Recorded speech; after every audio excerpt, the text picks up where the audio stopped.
Welcome to our channel Suresh block అడ్వెంచర్కి.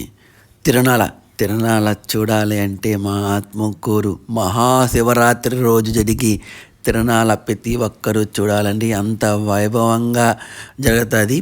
చుట్టుపక్కల ఉన్న గ్రామాల ప్రజలందరూ కూడా ఇక్కడికి చేరుకుంటారు. ఊళ్ళో ఉండేవాళ్ళు, బయట ఊళ్ళో కూడా అందరూ కూడా ఇక్కడికి వచ్చేసి బాగా ఎంజాయ్ చేస్తారు. అంత వైభవంగా జరుగుతుంది. మా ఆత్మకూరు తిరణాల తిప్పయందు వెలిసిన కాశీనాయన మహాపుణ్యక్షేత్రంలో ఈ మహాశివరాత్రి రోజు అంత వైభవంగా జరుగుతుంది. మీకు ఆల్రెడీ చెప్పేస్తున్నాను నేను మా తిరణాల తిప్ప యొక్క విశిష్టతను ముందు వీడియోస్లో తప్పకుండా చూడండి. మన సూరీస్ బ్లాక్ అడ్వెంచర్కి మీ సపోర్ట్ ఎల్లవెల్లా ఇవ్వండి. ఇక్కడికి పూర్వమే తిరణాల జరిగేదంటే అది కూడా కొన్ని వేల సంవత్సరాల క్రితము. ఇది రామచంద్రనారాయణ గారు మాకు ఇలా చెప్పాడు. ఆయన రాకతోటే ఈ తిరణాలు ఇక్కడ స్టార్ట్ అయినాయి. ఈ మహాపుణ్యక్షేత్రం కూడా ఆయన అడుగు పెట్టిన తర్వాత ఏర్పడింది. మా ఊళ్ళో ఒక పురాతనమైన ఆలయం ఒకటి ఉంది. అదే అలగనాథ స్వామి ఆలయం. కొన్ని వేల సంవత్సరాల క్రితం ఆలయంలోని వెలిసి ఉన్న అలగనాథ స్వామి వారు ఇక్కడికి పారువేటకు వచ్చేవారంట. అప్పుడు ఇక్కడ తిరణాలు రంగరంగ వైభవంగా జరిగేది. అందుకే ఇక్కడ తిరునాల తిప్ప అని పేరు వచ్చిందని చెప్తూ ఉండేవాళ్ళు గ్రామస్తులు. రామచంద్రన్ ఆయన అడుగుపెట్టిన తర్వాత ఎన్ని ఏర్పాటైన తర్వాత అన్నదాని కార్యక్రమాలు గుళ్ళు ఏర్పడిన తర్వాత నాయన గారు ఇక్కడ మహాశివరాత్రి రోజు ఉత్సవాలు చేయడం ఆరంభించారు. అంతకుముందు మేము సిద్ధేశ్వరంకి పోతూ ఉండేవాళ్ళం. అక్కడే మహాశివరాత్రి వేడుకలు జరుపుకుంటూ ఉండేవాళ్ళం. కాదయ్యా ఇంకా నుంచి మీ ఆత్మకూరులో కూడా ఈ శివరాత్రి వేడుకలు జరగాలి. పూర్వ రోజుల్లో ఇక్కడ జరిగేవి తిరణాల మళ్ళీ ఆ వైభవాన్ని మీరు తీసుకొని రావాలి. రాను రాను జనాభా పెరుగుతూ పోతారు. అది లక్షల్లో పెరుగుతారు. ఇక్కడ నుండి పూర్వ రోజుల్లో తిరుపతికి పోయేవాళ్ళంట. ఇక్కడ టెంకాయ కొట్టుకునేసి ఇక్కడి నుంచి తిరుమలకి పోయేవాళ్ళని చెప్పారు నాయనగారు. మళ్ళీ తిరుమల ఎంత ప్రసిద్ధి చెందిందో మీ ఆత్మకూరు తిరణాల తిప్ప కూడా అంత ప్రాముఖ్యాన్ని సంతరించుకుంటుందని చెప్పి నాయనగారు చెప్పారు. నాయన మాట పొల్లు పోదు, సత్యవాక్ అవుతుంది అది. అందుకోసమే ఫస్ట్ 5,000తో స్టార్ట్ అయిన జనాభా ఇప్పుడు 40,000 దాటిపోయారు చూసేదానికి. అంత వైభవంగా జరుగుతుంది. ప్రతి ఒక్కరు కూడా ఉచితంగా సేవ చేసుకుంటారు. ఇక్కడ ఎవ్వరు కూడా డబ్బులు తీసుకోరు. నాయన మీద అభిమానంతో నాయన మీద మాటకు జవదాటకుండా అందరూ కూడా చేసుకుంటాడు. నేను అనేవాడు ఇక్కడ ఎవ్వరు ఉండరు. అంతా నాయన నీదే. ఎవరైతే నేను చేస్తున్నాను అన్నాడు ఈ రూట్లో ఎవ్వరు కూడా ఉండదండి. పైవాడని నమ్ముకున్న వాళ్ళు మాత్రమే ఈ రూట్లో ఉండగలుగుతారు. చూస్తున్నారు కదా, మొత్తం కూడా రాసులతో నిండిపోయింది. కూరగాయలు వండేవాళ్ళు వండుతూ ఉంటారు, తరిగేవాళ్ళు తరుగుతూ ఉంటారు, తినేవాళ్ళు తింటూ ఉంటారు, సేవ చేసుకునే అవసరం. ఇలాగ రకరకాలుగా కార్యక్రమాలు జరుగుతూ ఉంటాయి. అది కూడా వారం రోజుల ముందు నుంచే ఇక్కడ కార్యక్రమాలు స్టార్ట్ అయిపోతాయి. వచ్చే వాళ్ళందరి కోసం కూడా ఇక్కడ రకరకాల పిండి వంటలు తయారు చేస్తూ ఉంటారు. టిఫిన్లు ఇవన్నీ కూడా పెడతారు నాయన. ఎంత వైభవంగా జరుగుతుంది అంటే అంత వైభవంగా జరుగుతుంది. అది కూడా భిక్షాటనకి వెళ్తామండి. భిక్షాటనలో వచ్చిన డబ్బుతోనే ఈ కార్యక్రమాలను జరుగుతూ ఉంటాం. నాయనగారు ఎవరిని బలవంతం పెట్టదు. ప్రతి ఒక్క గడపకి వెళ్ళండి. ప్రతి ఒక్క గడపకు వెళ్ళి రూపాయి కానించి వాళ్ళకి తోచింది ఆ జోల్లో వేయించుకోరండి అని నాయనగారు చెప్తూ ఉంటారు. ఎవరిని కూడా బ్లేస్ చేయొద్దు, వాళ్ళు ఎంత ఇస్తే అంత తీసుకోండి అని నాయన చెప్తూ ఉంటాడు. అందుకోసం జోలు పట్టుకొని ప్రతి గడపకు వెళ్ళి వాళ్ళు తోచింది ఇస్తూ ఉంటారు. అంటే నాయనగారు చెప్తారు. ఇలాగా భిక్షాటనకు పోవడం వల్ల వాళ్ళ కర్మను మనం స్వీకరించి ఈ అన్నదాన రూపంలో పోగొట్టచ్చు అని చెప్పి, అంతేకాదు లోక శాంతి పడుతుందంట భిక్షాటనకు పోయినప్పుడు అని నాయన చెప్తూ ఉండేవాళ్ళు. అలాగా మేము ఇలాగా ప్రతి శివరాత్రి ముందు భిక్షాటనకు గావిస్తూ ఉంటాము. నాయన క్షేత్రాలన్నీ కూడా నిరంతరం భిక్షాటన జరుగుతూనే ఉంటాయి. ఒక మహాశివరాత్రి రోజే బయట ఊళ్ళకి కూడా పోతాము. కొరవ రోజుల్లో పక్కనున్న పల్లెటూళ్ళకి వెళ్ళి వడ్లను సేకరించి అవి తెచ్చి అవి ఆడించి ప్రతి ఒక్కరికి అన్నదానానికి ఉపయోగిస్తూ ఉంటాము. అంత వైభవంగా అంత జరుగుతూ ఉంటుంది. నిత్యం కూడా నిరతాన్నదానంగా జరుగుతూ ఉంటుంది. లేదు అనకుండా పెడుతూనే ఉంటారు. నిరతన్నదనం చెప్పుకోవాలంటే కాశీనాయన మహాపుణ్యక్షేత్రాలే నేను చెప్పుకోవాలి. చూస్తున్నారు కదా మా ఆత్మకూరులో ఇప్పటికీ ఎంత ఉత్సాహంగా జరుగుతుందో. కాశీనాయన మహాపుణ్యక్షేత్రంలో ఉదయం 6 గంటలకల్లా కౌంటర్ ఓపెన్ అయిపోతుంది. అది కంటిన్యూ, ఇంకా ఆపేది ఏమి ఉండదు. ఇంకా నిరంతరం కూడా ఇలాగే జరుగుతూ ఉంటుంది. మహాశివరాత్రి ఉత్సవాలకప్పుడు కొన్ని రకాల వెరైటీస్ చేస్తారు. దాదాపు 70 రకాల పైనే ఉంటుంది. అంటే ఏ భక్తుడికి ఏది ఇష్టమో తెలియదు కదా, అందుకోసం వాళ్ళకి నచ్చినట్టుగా, వాళ్ళు మెచ్చినట్టుగా ఇంట్లో ఎలాగ తింటారో వాళ్ళు ఆ విధంగా నాయనగారు ఇక్కడ అందరికీ ఏర్పాటు చేస్తారు. ప్రతి ఒక్కరూ కూడా సంతోషంతో ఉండాలి అని చెప్తూ ఉంటారు నాయనగారు. సాయంకాలానికైతే ఇసుకేస్తే రావాలన్నంత జనాభా ఇక్కడ చేరుకుంటారు. వాళ్ళు వచ్చే లోపల మొత్తం కూడా ప్రిపేర్ చేసేస్తారు. ఉదయం కంటిన్యూగా వస్తూ ఉంటారు. ఇక్కడ నాగదుర్గాదేవి, తర్వాత నర్మదా బాణ శివలింగం, బ్రహ్మంగారు, సరస్వతీదేవి, అయ్యప్ప స్వామి, ఆంజనేయ స్వామి, రాముల వారు, ఇలాగా చాలా గుళ్ళు ఉన్నాయి. నవగ్రహాలు చెప్పుకోవాలి ఇక్కడ. ఈ నవగ్రహం చుట్టూరు కూడా ఆ చెట్టు ఉంటుంది. ప్రతి ఒక్కరు కూడా దర్శించవలసిన మహాపుణ్యక్షేత్రాల్లో కాశీనాయన మహాపుణ్యక్షేత్రం ఒకటని మీకు ముందుగానే చెప్పున్నాను. ప్రతి ఒక్కరూ వస్తూనే ఉంటారు. నేను భిక్షాటనకు పోయినప్పుడు ఒక సంఘటన జరిగింది. మేము కొంచెం పాంప్లెట్లు వేస్తూ ఉంటాం అని చెప్పిన మాటలన్నీ దానిలో వేసినప్పుడు ఆయన చదివి ఇలా చెప్పాడు, సూటి 70 రకాలు మహాశివరాత్రి రోజు మేము పెడతాము, మీ విందు విలాసాల కోసము కార్యక్రమాలు ఏర్పాటు చేస్తాము, మీరు ఏమీ చేసుకోవద్దు, ఇక్కడికి వస్తే చాలు అన్నట్టుగా పాంప్లెట్లో వేయిస్తారు. కానీ మీరు ఈ స్థల పురాణం యొక్క విశిష్టతను చెప్పటం పాంప్లెట్లో దాన్ని తీస్తే కదా, మా తిరుమల ఉంది, విజయవాడ ఉంది, ఇలాగ కొన్ని పుణ్యక్షేత్రాలు ఉన్నాయి, వాటి యొక్క చరిత్రను పాంప్లెట్లో జనాభాకి తెలియజేసే విధంగా వేస్తూ ఉంటారు, మీరు ఎందుకు వేయటం లేదు అని ఇలా ప్రశ్నించారు. అన్న ఈసారి తప్పకుండా వేస్తాము అని చెప్పి ఆయనకి చెప్పాను నేను. అలాగే నాయన కొంచెం మార్కులు చెప్తూ ఉంటారు, అయ్యా సిగరెట్ తాగితే ఎంత ఖర్చు అవుతుంది రోజుకి, అలా నెలకి ఎంత ఖర్చు అవుతుంది, సంవత్సరానికి ఎంత ఖర్చు అవుతుంది, ముందు తాగే వాళ్ళు ఉంటారు, రోజుకి ఎంత ఖర్చు అవుతుంది, అది నెలకి ఎంత ఖర్చు అవుతుంది, సంవత్సరానికి ఎంత ఖర్చు అవుతుంది, ఒకసారి లెక్క వేయండి. ఆ ఖర్చు పెట్టే కొద్ది అమౌంట్ అయినా దాన ధర్మాలు మంచి కార్యక్రమాలకి ఉపయోగిస్తే కర్మలు తీరుతాయి కదయ్యా. ఆ విధంగా ఎవరు చేసేవాళ్ళు ఉన్నారు, ఎవరు చేసేవాళ్ళు లేరు. అంతా నా డబ్బు నా ఇష్టం అంటున్నారు. పైవాడిస్తేనే కదయ్యా మనం సంపాదించుకునేది, ఆయన ఇస్తే మనం జరుపుకుంటున్నాం. ప్రతి ఒక్క పైసా కూడా వాళ్ళదే కదా, వాళ్ళ కరుణాకటాక్షాలు ఉంటేనే కదా మనం సంపాదించుకునేది. వాళ్ళదైతే సంపాదించుకున్న డబ్బుని మనం కొన్ని కార్యక్రమాలకు ఉపయోగించాలి, మంచి పనులు చేయాలి, మంచి పనులకి డబ్బును ఉపయోగించాలి అని చెప్పి నాయనగారు చెప్తూ ఉంటారు. రామచంద్ర నాయన గారు ఆయన చెప్పే మాటలు చాలా అద్భుతంగా ఉంటాయి. జన్మెత్తిన తర్వాత ఒక్కసారైనా రామచంద్ర నాయన్ని చూడాలి. ఆ గురువు యొక్క కరుణాకటాక్షాలు మన మీద పడితే చాలు, మనకున్న కర్మలు చాలా తొలగిపోతూ ఉంటాయి. తప్పకుండా ఆయన చూడాలండి. కాశీనాయన మహాపుణ్యక్షేత్రాలు మొత్తం కూడా నాయనగారి ఆధ్వర్యం జరుగుతూ ఉంటుంది. కాశీనాయన గారు సమాధి అయ్యేటప్పుడు నాయనగారు దూరి తనకు శక్తిని ప్రసాదించాడు. అంత అద్భుతమైన మహత్వమైనది సిద్ధపురుష అంటే రామచంద్ర నాయన గారి చెప్పుకోవాలి మనము. ఆయన పుణ్యాన ఈ క్షేత్రంలో సేవ చేసుకునే మహాభాగ్యం మాకు కలిగింది. ప్రతి ఒక్కరూ సేవ చేసుకోవచ్చండి. ఆ రోజైతే ఊళ్ళో ఉండేవాళ్ళు, బయట ఉండేవాళ్ళు మొత్తం కూడా సేవ చేసుకునే దానికి వస్తూ ఉంటారు. వాళ్ళు తగ్గట్టు సేవను చేసుకొని జన్మ తరించుకుంటారు. ఈ తిరునాళ్ళ పైన ఉన్న గిరిప్రదక్షిణ చేస్తే తిప్పలు తప్పిపోతాయని చెప్పి నాయనగారు చెప్తూ ఉంటారు.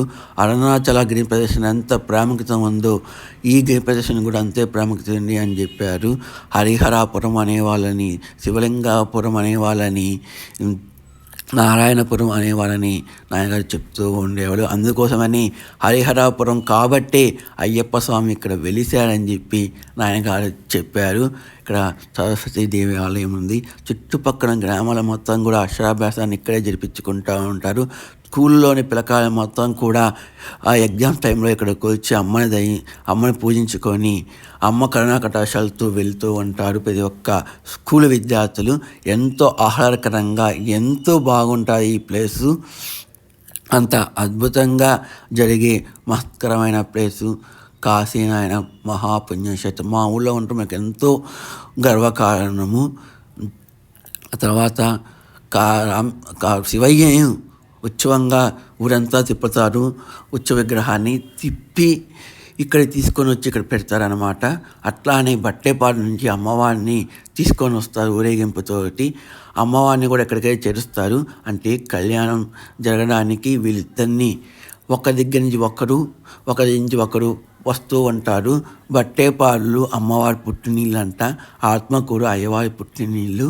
అందుకోసం అని చెప్పి మోసుకొని వస్తారండి ఊరంతా తిరిగి. అంత విశిష్టమైనది. అది కూడా లింగోద్భవం అయిన తర్వాతనే ఇక్కడ కళ్యాణం జరుగుతుంది. కళ్యాణం చూసేదానికి కూడా వేల జనాభా తిలకిస్తూ ఉంటారు.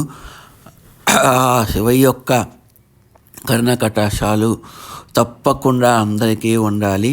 మళ్ళీ 4 అయితే చాలు, స్నాక్స్ పెడతారు, రకరకాల ఐటమ్స్ పెడతారు. వచ్చిన ప్రతి ఒక్క భక్తుడికి ఎలాంటి లోటుపాటు లేకుండా వాళ్ళకి కాశీనాయన దయతో బాగా చూసుకుంటూ ఉంటారు. ఎవరైతే వచ్చి సేవ చేసుకుంటారో వాళ్ళని కోరికలు కూడా నెరవేరుతాయని, ఈ అడుగు పెట్టి ఆ పైవాన్ని దర్శించుకుంటే పూర్తిగా వాళ్ళకున్న బాధలు పోతాయని చెప్పి అక్కడ ఉన్న భక్తుల యొక్క విశ్వాసం. అందుకోసమే ఇంత వేల మంది ఆ మహాశివరాత్రి రోజు తరలి వస్తూ ఉంటారు ఇక్కడికి. చెప్తుంటే మాటలు సరిపోవండి, అంత అద్భుతంగా జరుగుతూ ఉంటుంది. ఇంకా కంటిన్యూ జనాభా ఆగరండి, పెడుతూనే ఉంటారు. 6 గంటలు స్టార్ట్ చేస్తే అర్ధరాత్రి 2:30 దాకా పెడుతూనే ఉంటారు. మహాశివరాత్రి రోజు జరుగుతూనే ఉంటాయి. ఇంకా తిరిగి కౌంటర్లు అంత వైభవంగా ఉంటుంది. మొత్తం అంగళ్ళు కూడా పడిపోతాయి. ఒకప్పుడు ఏమీ లేవు. గత 8-9 సంవత్సరాల నుంచి బాగా డెవలప్ అయిపోయింది ఆత్మకూరు తిరునాళ్ళ తిప్ప. అంత వైభవంగా జరుగుతున్నాయి తిరునాళ్ళ. ఇక్కడ పండగ భజనలు, డేరా సినిమాలు, డ్యాన్స్ ప్రోగ్రాంలు ఇట్లా చాలా చాలా జరుగుతూ ఉంటాయి. ఎగ్జిబిషన్స్ కూడా పెడతారండి.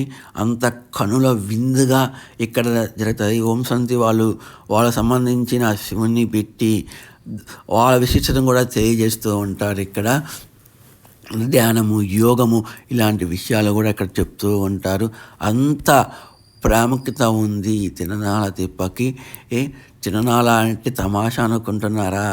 ఎక్కడా ఉండదు తిరునాళ్ళ. అన్ని తిరునాళ్ళ దగ్గరే పోయి ఉంటాం, కానీ అక్కడ కంటిన్యూగా నిరతన్నదనం జరగదు కదా, ఆకలిస్తూ ఉంటుంది. ఎక్కడికి పోవాలి? ఇక్కడ ఉంటేనే కదా మీకు అన్ని సౌకర్యాలను రామచంద్ర నాయన గారు ఇక్కడ మనకు చూపిస్తూ ఉంటారు. ప్రతి ఒక్కరూ కూడా సేవ చేసుకుంటూనే ఉంటారు. చూసండి, ఒక పక్క దోశలు పోసేవాళ్ళు, ఇడ్లీ పెట్టేవాళ్ళు, బోండా వేసేవాళ్ళు, బజ్జీలు వేసేవాళ్ళు, ఇట్లా రకరకాలు పిండి వంటలు, స్వీట్లు చేసేవాళ్ళు ఇక్కడే ఉంటారు. ఫుడ్ డై చేసేవాళ్ళు ఇక్కడే ఉంటారు. అన్నీ చేసేవాళ్ళు ఉంటారు. తినేవాళ్ళు తింటూ ఉంటారు, సేవ చేసుకుంటూ ఉంటారు, పూజ చేసుకుంటూ ఉంటారు. ఇలా పోతూ వస్తూ జనాభా ఆనందదాయకంగా ఉంటారన్నమాట. అంతేకాదు, పెద్ద పెద్ద రాజకీయ నాయకులు, పెద్ద ధనవంతులు కూడా ఇక్కడికి వచ్చి సేవ చేసుకుంటారు.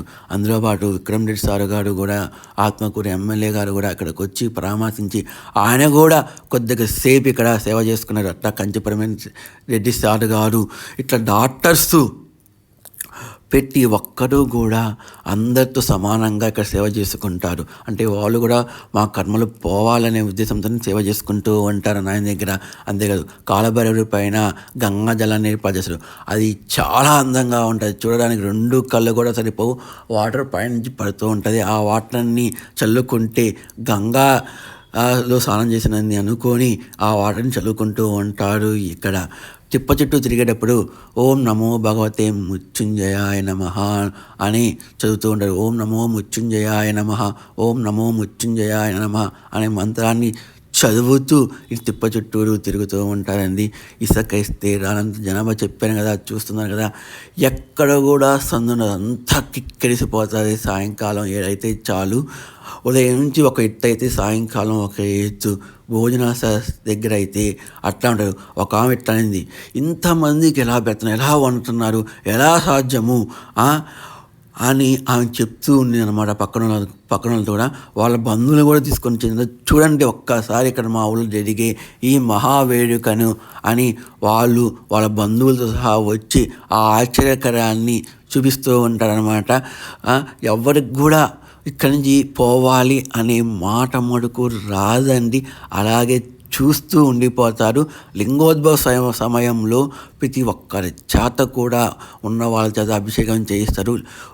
లేకుండా పంపించరు. ప్రతి ఒక్కరికి అవకాశాన్ని ఇస్తారు. ప్రతి ఒక్కరు కూడా చేసుకోవచ్చు. ఇక్కడ పూజా పురస్కారాలు కూడా వచ్చిన భక్తులే చేసుకుంటారండి. అంత ప్రాముఖ్యతాన్ని కాశీనారాయణ గారు మనకు అద్భుతమైన అవకాశాన్ని ఇచ్చారు. ప్రతి ఒక్కరూ కూడా ఇక్కడ అడుగు పెట్టండి. ఈ మహాపుణ్యక్షేత్రం యొక్క విశిష్టతను తెలుసుకొని ఆ నాయనకు ప్రార్థన కాండి. ఈ రామచంద్ర నాయన గారు చెప్పే మాటలు వినండి. నాయన గారు చాలా అద్భుతమైన మహోత్మతమైన ఒక సిద్ధ పురుషుడు. చూసిన జనాభా ఎట్లా ఎక్కేస్తున్నారు, పైకి క్యూ కట్టేస్తారండి. తిరుమలలో ఎలా క్యూ కడతారు, జనాభా అట్లా కడుతూ ఉంటారు. చూసేవాళ్ళు చూసుకొని దిగుతూ ఉంటారన్నమాట. సందేహం ఉండదు. మా ఆత్మకూరులో కొరవ రోజుల్లో మామూలుగా ఉన్న తిరునాళ్ళ తిప్పయందు మహాశివరాత్రి వేళకు అంత వైభవంగా జరుగుతుంది. అందరు ఇక్కడే ఉండిపోతారు. అందరు సందడిగా అటు కులమతాలకు సాటిగా జనాభా వస్తూ ఉంటారు. ప్రతి ఒక్క మతస్థులు ఇక్కడ వచ్చి స్వామివారిని దర్శించుకుంటూ ఉంటారు. ఆ శివయ్య కరుణాకటాక్షాలు వీళ్ళందరిపైన ఉండాలి.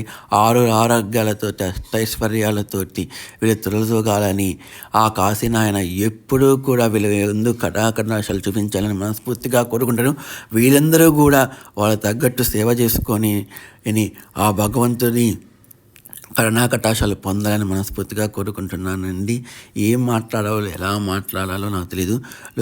నేను తప్పుగా మాట్లాడుంటే నన్ను క్షమించండి. చూస్తున్నారు కదా, ఇంకా మీరందరూ కూడా ఈ మహాపుణ్యక్షేత్రాన్ని మామూలు రోజుల్లో కూడా వచ్చి దర్శించుకొని ఆ కాశీనాయ కరుణాకటాక్షాలు పొందాలని మనస్ఫూర్తిగా కోరుకుంటున్నాను. మీకు తోచింది మీ ఇళ్ళ వద్దకు భిక్షాటానికి వచ్చినప్పుడు రూపాయి కాడి నుంచి లేదు అనకుండా ఇస్తూ ఉండండి. మన రూపాయి ఇస్తే నాయన గారు 10 రూపాయలుగా మనకిస్తూ ఉంటాడు. అది మనకు సత్యం అండి. ఆయన ఎవరి రుణము ఉంచుకోడు. కాశీనాయన రుణం పైసా తీరుస్తాడు.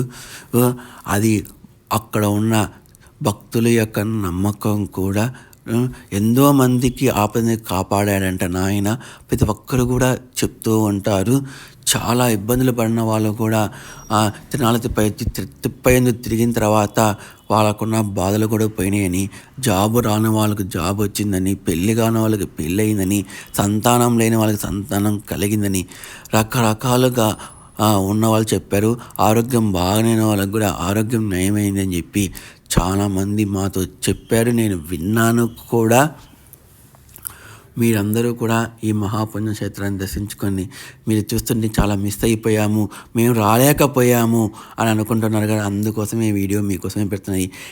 ఈ ఆనందకరమైన మాటలు వింటూ అక్కడ జరిగే కార్యక్రమాలు మీరందరూ చూడాలని ఈ వీడియోతో మీ ముందుకు వచ్చానండి. ఇక్కడే కాదు, సిద్ధేశ్వరం, ఓంకారం, పొలతల అలాంటి పుణ్యక్షేత్రాలలో ఈ మహాశివరాత్రి వేడుకలు ఎంతే వైభవంగా జరుగుతుంది. ప్రతి ఒక్కరూ కూడా అక్కడికి వెళ్తారు, ఇక్కడికి వస్తారు. అంత వైభవం ఏ ఊరు దగ్గరలో ఆ ఊరు దగ్గరికి వచ్చేస్తూ ఉంటారండి. 2 కళ్ళు కూడా సరిపోవటం లేదు కదా. అయితే ఓకే, బాయ్. మళ్ళీ ఒక మంచి వీడియోతో మళ్ళీ కలుసుకుంటామండి. అయితే ఇంకా కొద్దిగా మిగిలింది. మళ్ళీ కళ్యాణ ఘట్టం చూడాలి కదా, మళ్ళీ లింగోద్భవ ఘట్టం చూడాలి కదా. అది కూడా ఇప్పుడు మీరు చూస్తారు. అందరూ కూడా ఇంకా బాగా తిరగబోతున్నారు. ఇంకా అందుకోసం అట్లా తిరుగుతున్నానండి నేనైతే. తిరిగి మీ అందరికి కూడా అక్కడ జరగబోయే పండరి భజనలు, ఈ జెయింట్ వీల్లో ఎక్కి ఆనందలో పిల్లలైతే పెద్దలైతే చిన్న పిల్లవాళ్ళలాగా గంతులేస్తూ ఉన్నారు. బెలూన్తో ఆహా ఎంత శోభాయమానంగా ఉందంటే అంత శోభాయమానంగా ఉంది. తినేదానికి తిండికి కొరవ ఉండదు, చూసేదానికి కొరవ ఉండదు, పూజించేదానికి కొరవ ఉండదు. అన్నిటికీ మనకు కాశీనాయన మహాపుణ్యక్షేత్రం ఒక్కటి ఉంటే చాలు, ఊరు ఊళ్ళో అంత వైభవంగా ఉంటుందేమో. ప్రతి ఊళ్ళో కూడా ఇలాగే ఉంటే కాశీనాయన మహాపుణ్యక్షేత్రాలు వాళ్ళ జన్మ ధన్యమవుతుంది అనుకుంటారు కదా. ఇంకందరూ కూడా లింగోద్భవ సమయానికి వారు తీరారు. ఓం నమ శివాయ, ఓం నమ శివాయ అన్న శివ పంచాక్షరి మంత్రంతో జపిస్తూ ఉన్నారండి వీళ్ళైతే. నాకు ఏం మాట్లాడాలా, ఏం మాట్లాడకూడదు, ఎలా మాట్లాడాలి అనేది చేత కావటం లేదు. అందుకోసం ఇలాగ చెప్తూ ఉన్నాను నేను. ఇదే అండి తిరునాళ్ళ తిప్ప మొత్తం ప్రాంగణం. అమ్మవారు కనక దుర్గాదేవి అమ్మవారు ప్రతి సంవత్సరం కూడా ఒక ఆమెకి ఒంట్లోకి వస్తుంది. ఆమె చెప్పినట్లు జరుగుతూనే ఉంటుంది అనమాట. ఎవరైనా ఆమె దగ్గరికి వెళితే ఆమె చూసి చెప్పేస్తుంది, ఆమె చెప్పినట్టు జరుగుతూ ఉంటుందని చెప్పి అక్కడ ఉన్న వాళ్ళు చెప్తూ ఉండేవాళ్ళు. ఎవరికైనా ఆపద ఉన్నా కానీ ఆపదని ఆమె తొలగిస్తుందంట. అది కూడా దసరా మూమెంట్లో ఆమె వస్తూ ఉంటుంది ఇక్కడికి ఒంట్లోకి వచ్చే ఆమె. అదో కళ్యాణ ఘట్టం జరుగుతూ ఉంటుంది. ఈ జనాభా తిలకిస్తూ ఉంటారు. ఆ టయానికి ఒక 2,000 మంది 3,000 మంది ఉంటారండి. దానికి మించి ఉండరు. కళ్యాణం దగ్గర కొర దగ్గర అంతా ఉంటారు. అవన్నీ చూస్తారు. Okay bye. మళ్ళీ మంచి వీడియోతో మళ్ళీ కలుసుకుంటాం. త్రయంబకం యజామహే సుగంధిం పుష్టివర్ధనం ఓర్వాడు